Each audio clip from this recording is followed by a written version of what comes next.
Yes, folks, it's Tales from the Jails with John G. Sutton. Do please like and subscribe. It's down there, folks, and there's a link to my interviews with Sean Atwood and James English and a connection to my book. I'm going to talk today by special request about a scumbag of the day, shall we call it? Yeah, let's do that. Scumbag of the day. Donald Neilson, also known as the Black Panther. Yeah. And he believed that bullshit, you know. The name came from when he was spotted during an armed robbery at a post office, and the wife of the postmaster, who he shot dead, by the way, said that he was moving so quickly it seemed to her that he was almost like a panther. And he was dressed all in black. His real name wasn't Neilson, by the way. His real name was Nappy, Nappey, and he was born in 31, I believe it was. Anyway, he changed his name when he bought a taxi firm that was run by Neilson, the guy he bought the taxi firm from, which was only a couple of taxis, I believe.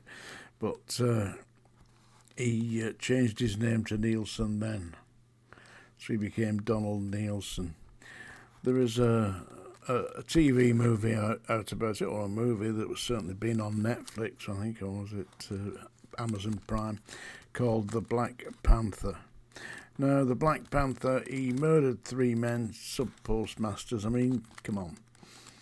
Anybody who's been around Britain and seen sub-postmasters, they're usually middle-aged gentlemen or ladies, you know.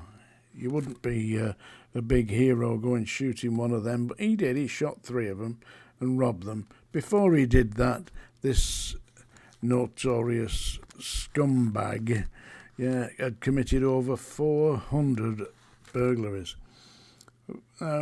Those of you who are familiar with what a burglary is, it's somebody smashing their way into your house and robbing your property. How brave is that?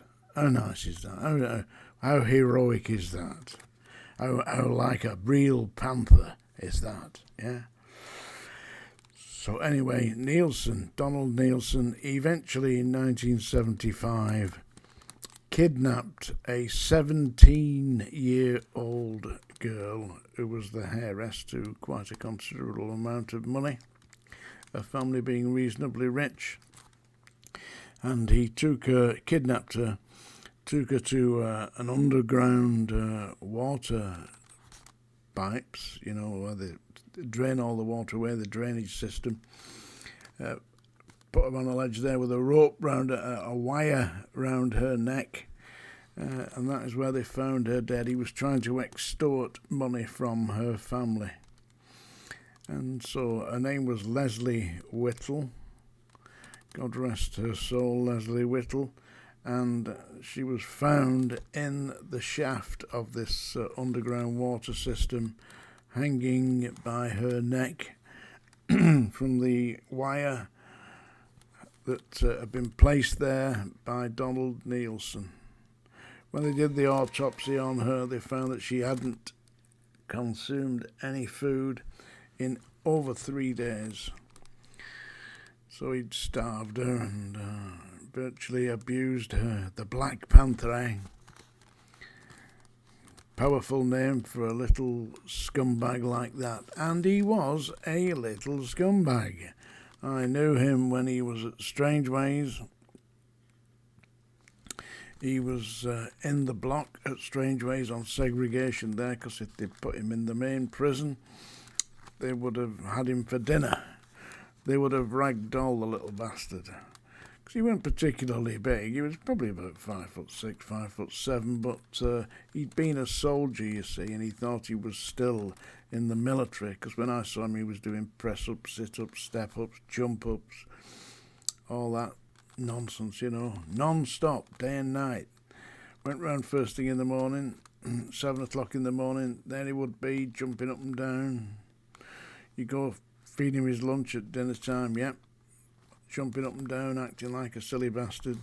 Same thing at night, straight the way through. Absolutely. Thought he was keeping himself super fit. I remember one day, Donald NEILSON, yeah. I was taking him, because he couldn't come out of his cell, you see, because if he came out of his cell when other prisoners were unlocked, they would have attacked him and killed him for the murdering this 17-year-old beautiful young lady, Leslie Whittle. They would have attacked him. So I took him his lunch on the metal trays, the compartmentalised metal trays. And as I was approaching his cell, one of the regular staff on the block said to me, "Hang on, you've forgotten the condiments." I said, "Condiment? I'm thinking salt and pepper, He wasn't thinking salt and pepper. He was thinking the contents of this dustbin. Put his hand into the dustbin, handful of crap in the dustbin, stuck it into Donald NEILSON's dinner, got his fingers in there and mixed it all up, said, 'Give that to the bastard.' Well, who am I to argue, I can't really say, you're not doing that. I could say it, but then I'd be wearing the dinner. So I just slung it down in his cell. Donald NEILSON didn't seem to mind. He must have enjoyed it.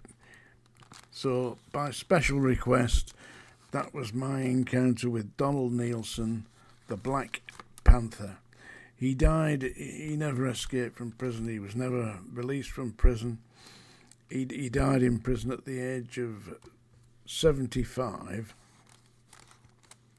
from breathing difficulties and general old age. It was in the year 2011 at Norwich Prison.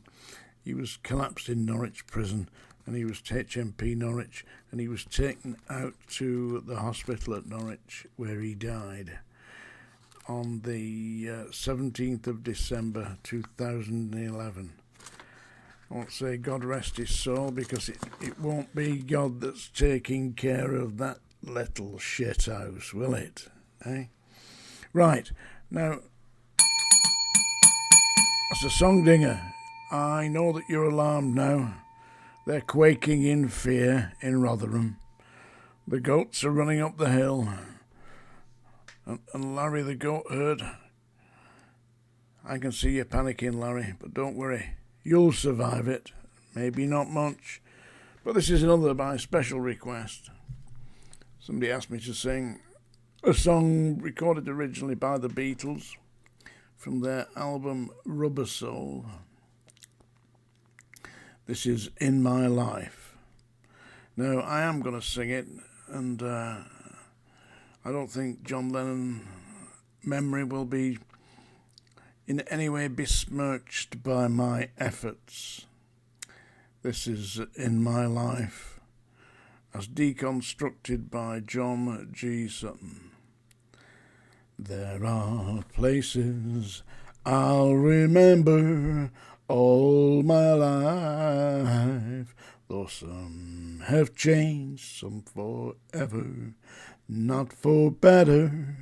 Some have gone, and some remain, as all these places had their moments with lovers and friends.